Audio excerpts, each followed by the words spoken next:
Delight IAS में मैं kiwi Singh आप सभी का स्वागत करती हूं।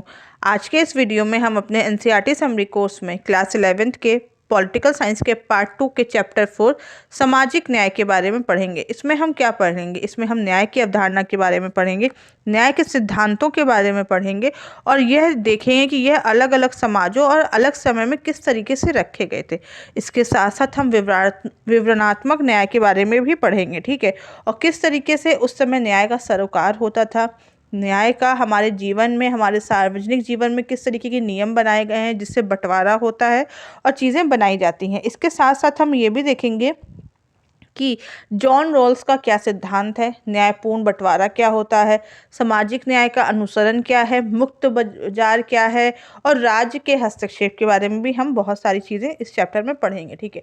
देखिए, सामाजिक न्याय हमारे जो सोशल जस्टिस है ना, वो हमारे संविधान में एक बहुत महत्वपूर्ण भूमिका निभाता है।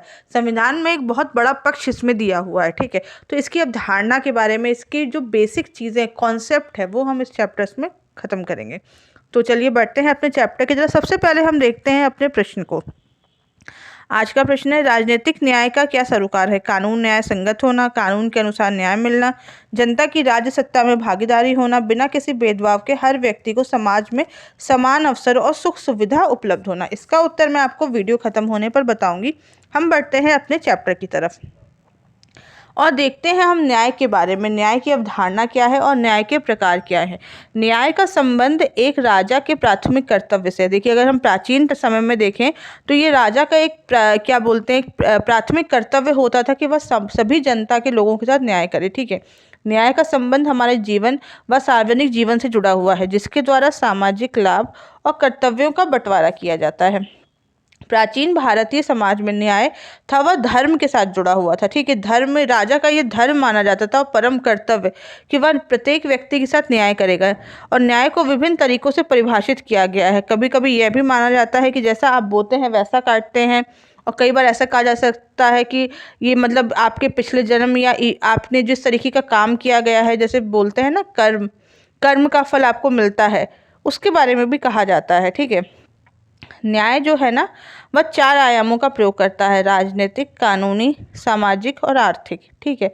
और हम जब कुछ लोगों के बारे में, कुछ दार्शनिकों के जब चीज़ें पढ़ेंगे तो प्रो सेलमन नाम के एक दार्शनिक हैं, उनके अनुसार न्याय हर शरीर को उचित हिस्सा बांटने का साधन है, जबकि मार्क्सवादी के अनुसार प्रत्येक को अपनी क्षमता के अनुसार ही कार्य करना चाहिए। इसके अलावा हम देखते हैं कि प्लूटो प्लेटनेप के अनुसार जो न्याय है, उसके अनुसार न्याय की व्याख्या कहते हुए उन्होंने कहा है कि लोगों का जीवन कार्यात्मक विशेषता के नियमों के अनुरूप है। इसके अलावा सुकरात जो एक बहुत बड़े दार्शनिक हैं, उनके अनुसार यदि हम सभी अन्यायी हो जाएंगे तो कोई सुरक्षित नहीं होगा। मतलब है कि साधारण शब्दों में अगर हम कहा जाए तो हर व्यक्ति को उसका वाजिब हिस्सा देना ही न्याय कहलाता है। न्याय के कितने प्रकार होते हैं? न्याय के क्या प्रकार होते हैं? सामाजिक न्याय, राजनीतिक न्याय, आर्थिक न्याय, कानूनी या वैधानिक न्याय, ठीक है, और नैतिक न्याय।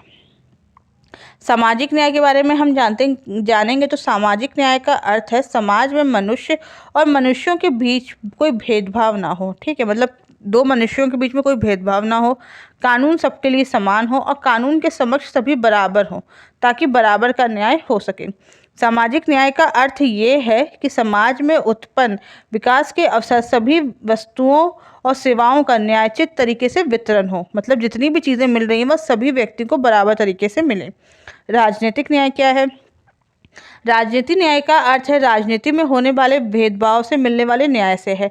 लोकतंत्र में सभी को राजनीति में भाग लेने और अपनी सरकार के लिए चुनने के लिए वोट देने का अधिकार है। कई बार राजनीति में संविधान द्वारा मिले अधिकारों का हनन भी होता है। कई समाजों को बहुत दिनों तक राजनीति से वंचित भी रखा गया था, यहाँ तक उन्हें वोट देने का भी अधिकार नहीं प्राप्त था। इस समस्या के समाधान के लिए राजनीतिक न्याय की स्थापना करके समाज के कुछ तबके, जैसे कि हम अपने यहाँ देखते हैं SC ST तक और महिलाओं के लिए कभी सभी चुनावों में कुछ सीटें आरक्षित कर दी गई हैं, और ये हम कह सकते हैं राजनीतिक न्याय का उदाहरण है। फिर हम देखते हैं आर्थिक न्याय के बारे में। आर्थिक न्याय क्या है? आर्थिक न्याय का अर्थ है देश के भौतिक संसाधनों का उचित बंटवारा।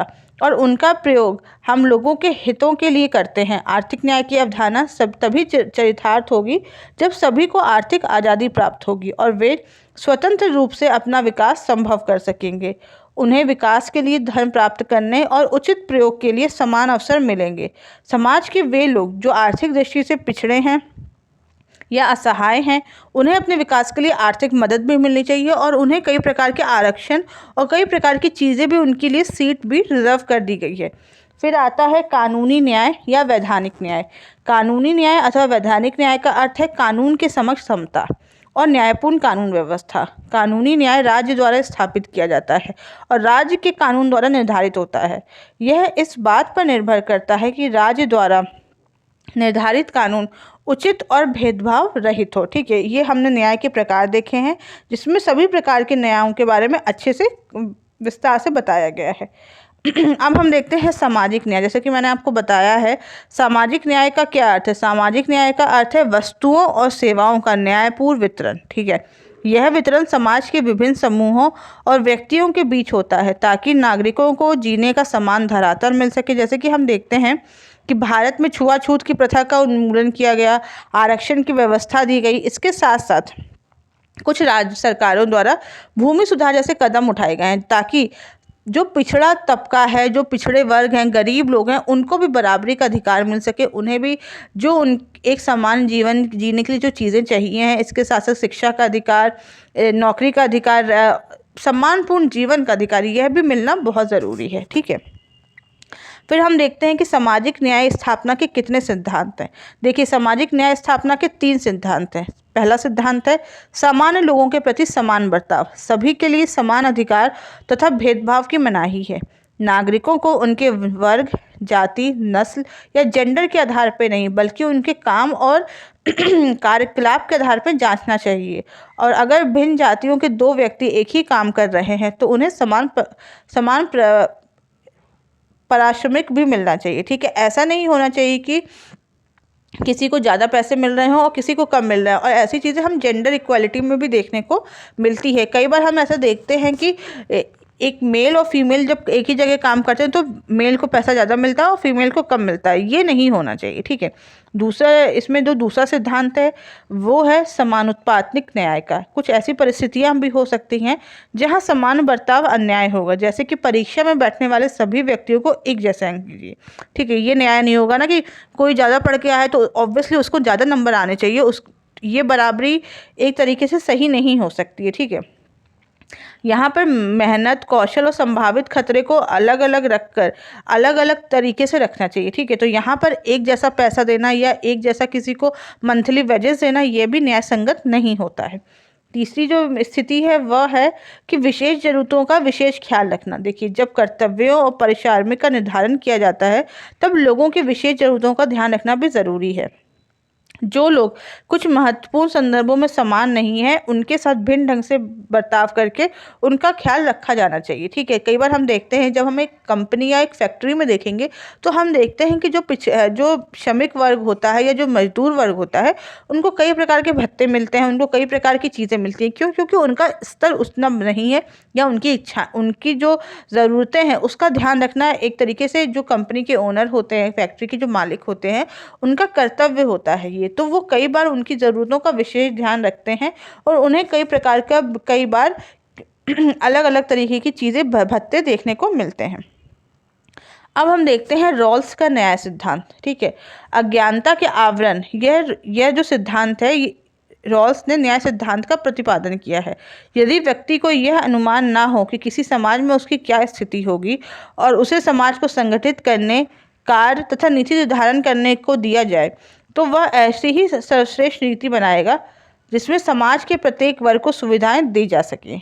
सामाजिक न्याय की स्थापना के लिए अमीर गरीब के दरमियान जो खाई होती है उसे कम करना, समाज के सभी लोगों की जीवन की जो न्यूनतम बुनियादी ज़रूरतें, जैसे कि खाना, जैसे हम बोलते हैं ना, रोटी कपड़ा मकान, ये प्रत्येक व्यक्ति की न्यूनतम बुनियादी ज़रूरत है। आवास, शुद्ध पेयजल, न्यूनतम मजदूरी, शिक्षा, भोजन आदि, ये सब बहुत ज़रूरी है। ठीक है, तो इन सबको जो वाकिफ सबको देना, यह एक तरीके से सामाजिक न्याय की स्थापना करने का एक बहुत बड़ा सिद्धांत है।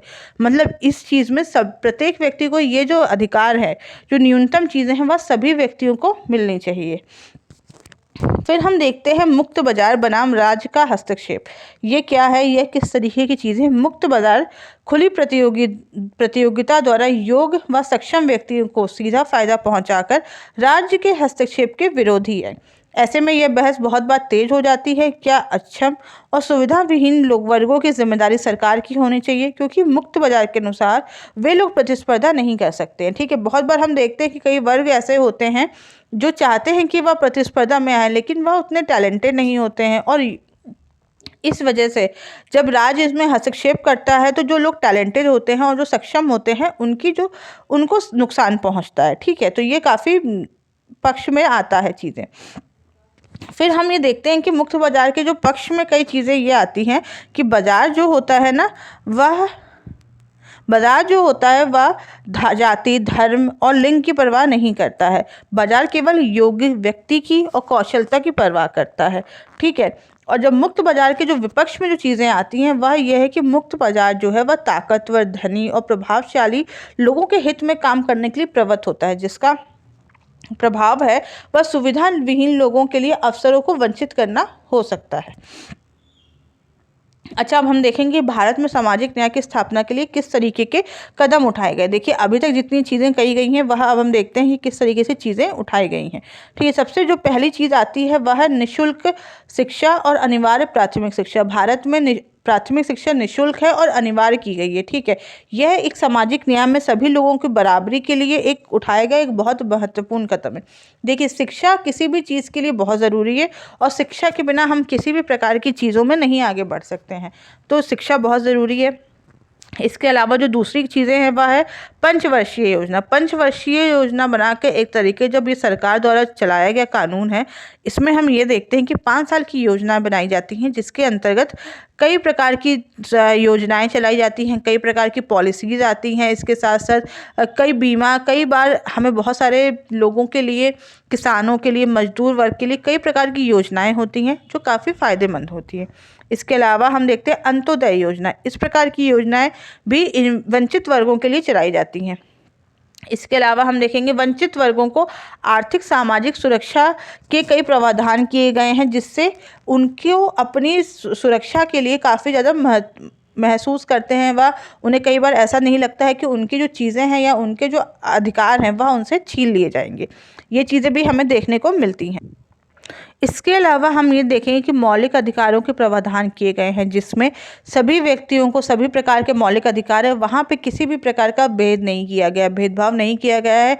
सभी किसी भी प्रकार का जाति, धर्म, लिंग या आपके सामाजिक स्तर को लेकर किसी भी प्रकार का भेदभाव नहीं, जिससे प्रत्येक व्यक्ति के लिए एक बराबरी का स्तर है। और सामाजिक न्याय में जो ये सोशल जस्टिस के लिए ये बहुत इंपॉर्टेंट फैक्ट है।